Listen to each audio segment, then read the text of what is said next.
పద్మాక్షి అంబిక సహస్రతో సీరియస్గా ఇలా అంటుంది. మీరిద్దరు ఉన్నారు, లక్ష్మిని ఒక్కదాన్ని ఓడించలేకపోయారా? మీరిద్దరిలో ఎవరో ఒకరు చేసి గెలవచ్చు కదే అని అంటూ పద్మాక్షి అంటుంది. అంబిక అంటుంది, తప్పంతా నాదే అక్క. ఎందుకంటే నేను సహస్ర ఫోటో పంపించలేదు, ఆ రౌడీలకి లక్ష్మి ఫోటో పంపించాను. ఆ ఎదవలకి ఈ సహస్ర ఫోటో ఎలా వెళ్ళిందో నాకు అర్థం కావట్లేదు, అక్కడే డిస్టర్బ్ అయిపోయింది అని అంటూ చెప్పగానే, ఓ పోనీలే, ఈసారైనా జాగ్రత్తగా ఉండండి, దాన్ని అసలు ముందుకు రానివ్వకూడదు. విహారీ దృష్టిలో దాని కాకుండా మీరు మంచి స్థానం సంపాదించుకోండి అంటే మీరు కాకుండా అదే మంచి స్థానానికి వెళ్ళిపోతుంది, అంటే ఈసారి అలా జరగనివ్వలే అక్క అని అంబిక అంటుంది. ఆ తర్వాత విహారీ అలాగే సహస్ర పడుకొని పోతారు. లక్ష్మి కూడా నిద్రపోతుంది. కృష్ణుడు వస్తాడు, హాల్లో నిలబడి లక్ష్మి లేచి వస్తుంది. అప్పుడు విహారీ కూడా ఇక్కడ నుంచి లేచి వస్తాడు. ఇద్దరు లేచి వచ్చి కృష్ణుడి దగ్గర పక్కన ఇద్దరు కూర్చొని ప్రేమగా చూస్తూ ఉంటారు. అప్పుడు ఇలా అంటారు, కన్నయ్య ఇలా అంటాడు, అమ్మా నాన్న మీరిద్దరూ ఎప్పుడు విడిపోరు కదా, మీరు ఎప్పుడు ఇలాగే కలిసి ఉండాలి అని అంటే, సరే అలాగే అనేసి ఇద్దరు నవ్వుకుంటూ ఒకేసారి కృష్ణుడికి ముద్దు పెడతారు. ఇంకా అప్పుడే కృష్ణుడు మాయమైపోతాడు.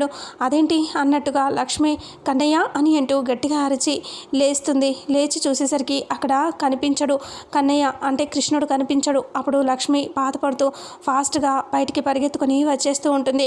విహారికి కూడా సేమ్ కలపడుతుంది. అప్పుడు విహారి కూడా లేచి బయటికి వస్తాడు. ఇద్దరు ఒకేసారి హాల్లో కలుసుకుంటారు. అప్పుడు లక్ష్మి కన్నయ్య కన్నయ్య అని అంటూ వెతుకుతూ ఉంటుంది. అప్పుడు విహారి వచ్చి లక్ష్మిని అలాగే చూస్తూ ఉంటాడు. లక్ష్మి సడన్గా విహారిని చూసి ఆగిపోతుంది. అప్పుడే విహారి ఏమైంది లక్ష్మి అని అంటూ అడగటంతో, లక్ష్మి ఏమీ లేదు విహారి గారు అని చాలా బాధగా విహారి వైపు చూస్తూ అక్కడి నుంచి వెళ్ళిపోతుంది. అప్పుడు విహారి చాలా బాధపడుతూ ఇలా అనుకుంటాడు, నువ్వు కన్నయ్య కన్నయ్య అని పిలవటం నేను విన్నాను లక్ష్మి, నీ మనసులో ఎన్ని కోరికలున్నాయి, ఎంత ఆలోచన ఉంది నేను తెలుసుకున్నాను, కానీ నేను చెప్పలేకపోతున్నాను. ఇప్పుడు నీతో ఆ మాటలు మాట్లాడలేను కదా అని విహారి, కన్నయ్య అంటే కల పడింది కదా తనకి కూడా సేమ్ అదే పడిందని అర్థం చేసుకుంటాడు విహారి. ఆ తర్వాత బాధపడుతూ ఇలా ఆలోచించుకొని వెనక్కి తిరిగి చూసేసరికి వసుధ ఉంటుంది. వసుధని చూసి విహారి అలాగే చూస్తూ అత్తయ్య అని అంటే, ఏమైంది విహారి అని అంటూ, ఇక్కడున్నావేంటి అంటే, ఏం లేదు అత్తయ్య, వాటర్ తాగడానికి వచ్చాను అని విహారి అంటాడు. ఇక అప్పుడే ఇలా చెప్తుంది వసుధ, కళ్ళల్లో ఉన్న కన్నీళ్ళని రెప్పల పాటు నుంచి ఎక్కువసేపు దాచలేం విహారి అని అంటూ చెప్తుంది. అప్పుడే విహారి ఆలోచిస్తూ ఉంటాడు, ఏమైంది అత్త అలా మాట్లాడుతున్నారు అంటే, నువ్వు ఏం చేస్తున్నావో, ఎందుకు ఇలా ఉన్నావో, ఇదంతా నువ్వెంత బాధపడి నలిగిపోతున్నావో అన్నీ నాకు తెలుసు విహారి అని అంటూ చెప్పేసరికి ఒక్కసారిగా చాలా బాధపడుతూ విహారి కన్నీళ్ళు పెట్టుకుంటూ అలాగే చూస్తూ ఇంకా అత్తయ్యకి ఎలా తెలిసిందని చూస్తూ ఉంటాడు. అప్పుడు వసుధ ఇలా అంటుంది, లక్ష్మితో నీకు పడిన ముడి బంధం అన్నీ, ఒక నువ్వు పడుతున్న నరకయాతన అన్నీ నాకు తెలుసు విహారి అని అంటే, విహారి చాలా ఏడుస్తూ ఇక పెళ్లి జరగటం అవన్నీ గుర్తు తెచ్చుకొని బాధగా ఏడ్చేస్తూ మోకాల మీద కూర్చొని, అత్తయ్యగా నుంచండి, నేను చెప్పలేకపోయాను, నిజాన్ని మీ దగ్గర చెప్పలేకపోయాను అత్తయ్య అని అంటూ ఏడుస్తూ ఇలా దండం పెడతాడు. అప్పుడు వసుధ ఏడుస్తూ, నువ్వెందుకురా బాధపడతావు, నీకేం కాదు, నువ్వు ఏ తప్పు చేయలేదు, కావాలని నువ్వేది కూడా చేయలేదు, అన్నీ నాకు తెలుసురా అని అంటూ వసుధ బాధపడుతూ చెప్తుంది.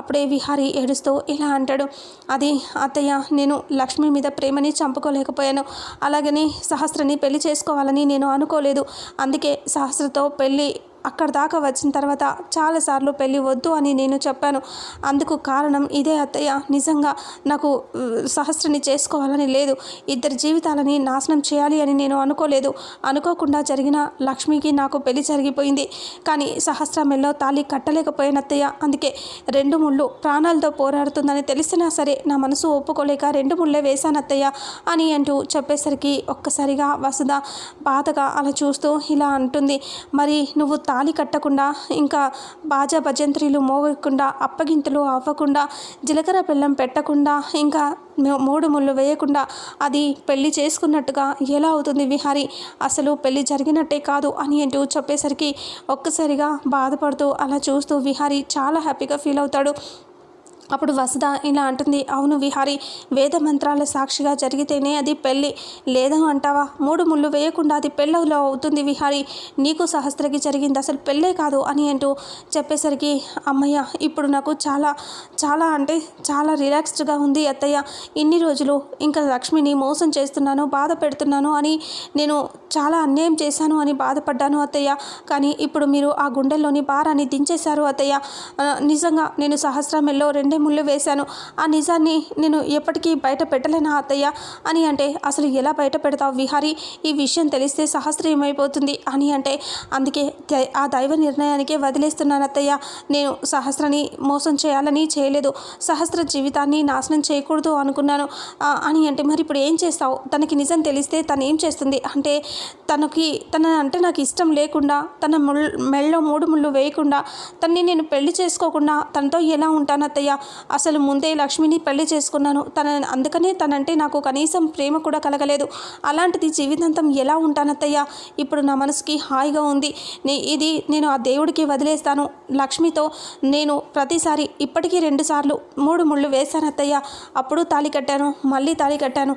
అలా లక్ష్మితో నేను ఎన్నోసార్లు తాళి కడుతూనే ఉన్నాను. అంటే అది దైవ నిర్ణయం. సహస్ర మెల్లో చావు బ్రతుకుల్లో ఉందన్నా నేను కట్టలేకపోయాను అంటే అది దైవ నిర్ణయం కాదు అంటే వసుధ అంటుంది, అవును, అసలు ఆ రోజే పంతులు గారు కూడా చెప్పారు, సహస్రకి అసలు పెళ్ళి యోగమే లేదు అంటే నీతో పెళ్ళి యోగం లేదని చెప్పారు. అలాంటప్పుడు మరి ఇలా జరిగిన దానికి ఏం చేస్తావు? అయినా ఆ దైవ నిర్ణయానికే వదిలేసేయాలి, దేవుడే చూసుకుంటాడు, కాలాన్ని బట్టి నడిపిస్తాడు అని అంటూ వసుధ కూడా అంటుంది. థ్యాంక్స్ అత్తయ్య, థ్యాంక్ యూ సో మచ్, నీ వల్ల ఈరోజు నాకు మనశ్శాంతి అత్తయ్య అనేసి విహారీ ఇంకా అక్కడి నుంచి దండం పెట్టి వెళ్ళిపోతాడు. ఇంకా వసుధ వెనక్కి తిరిగి చూసేసరికి సహస్ర ఉంటుంది. సహస్ర అక్కడికి వచ్చేస్తుంది. పిన్ని బావ కనిపించాడా అని అంటే, లేదు అని అంటూ వసుధ అంటుంది. ఏమైంది అని అంటే, నేను లేచాను, బావ కనిపించలేదు, అందుకే ఇక్కడికి వచ్చాను అని అంటే, ఓ అవునా అని అంటూ, కనిపించలేదు అని అంటూ వసుధ ఇలా అంటుంది. సరే పిన్ని నేను వెళ్తాను అని సహస్ర వెళ్ళబోతే ఇలా అంటుంది వసుధ.